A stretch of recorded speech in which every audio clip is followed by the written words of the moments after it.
What's going on, guys? I wanted to ask you a question. Has Aaron Rodgers won you over?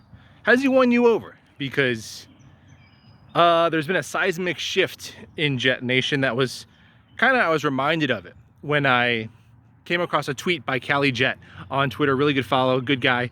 And he tweeted out a crazy prediction. He predicted in November of 2022 that the Packers would finish 8-9, and that would lead Aaron Rodgers to choose the Jets as his next destination. And obviously that came true. And the replies to that original tweet at the time were very negative reaction from Jets fans. Now, to be fair, Aaron Rodgers was not on my radar at all in November. I was still dealing with what we just saw with Zach, just starting to peek my head into the quarterback market. At the time, I probably didn't know the details of his contract, so I probably would have gone on to spottrack.com, saw 62 million or whatever, and said, no, way too expensive. So to be fair, that most likely would have been my response in November, is not being a cap expert and saying, no, you can't have him 62 million against the cap. Most likely, that would have been my response, I think. Then in January, we find out what the cap hit is, and I was on Team Rodgers ever since. But interestingly enough, there were people who brought up the contract, but a lot of it, and I saw this leading up to the Rodgers acquisition in my live streams and videos, was diva, drama. I don't want that diva here. He's gonna mess up our culture, our young receivers. He's selfish, he's toxic, he's a cancer. And now, right, we see Jets Nation is mostly elated, happy to have Aaron Rodgers on our team. Some of the same people have now since bought in his jersey, and it can't just be like we're diehard fans and we're just gonna roll with whatever the team does. It's gotta be more than just that, right? He's had to have done something to change our minds. So that's what I wanted to ask you. Has Aaron Rodgers won you over? Because for me, I was pretty much apathetic towards Rodgers and the Packers as a Jets fan from the outside looking in. Obviously, he's great. They're out of sight, out of mind in the NFC.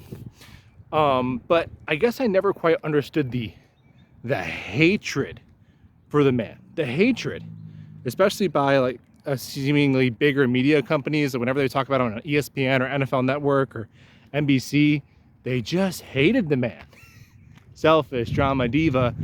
And maybe I'm missing some examples, but I think some of the biggest ones were, kind of throwing young teammates or young receivers under the bus, and then the retirement, yes or no, in and out stuff towards the end, right?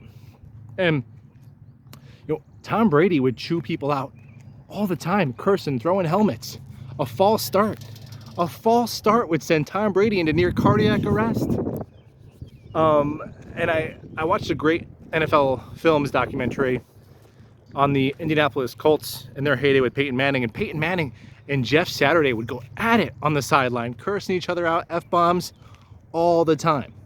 But Tom Brady and Peyton Manning are fiery and competitive when they do it, and Aaron Rodgers is a diva, is a drama queen, all this stuff. Never really understood it.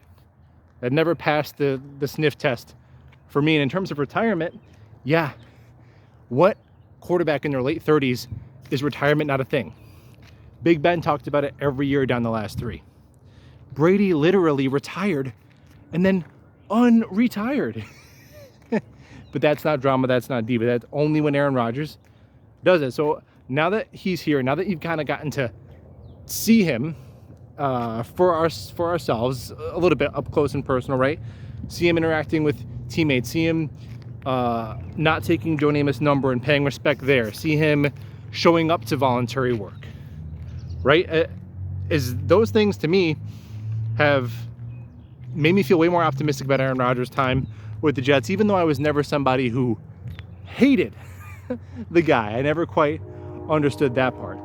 But I think that's what's happened. That's the only way I can make sense of this, is Jets fans who were so, it was like vitriol, no! And now it's like tears of joy. It can't just be our fandom doing that. Obviously, he's won some of us over, and we've seen that, okay, this is just a guy. It's just a human being. He's not evil. And, and I remember during the darkness retreat, this is madness. This is crazy. Sign Derek Carr now. What's the madness? The madness is me doing live streams talking about, oh, he's out of the dark now today at 2 p.m., following another man's like vacation routine as a grown man. across the country. That was crazy. That was drama. That was diva. If anything, I'm way more of a drama queen than Aaron Rodgers. That's what I was spending my time doing. Are you kidding me? There was no madness. There was never any madness. All he did was say, I'm going to take my time. I'm going to let everyone know in a timely manner. He did that. Promise kept.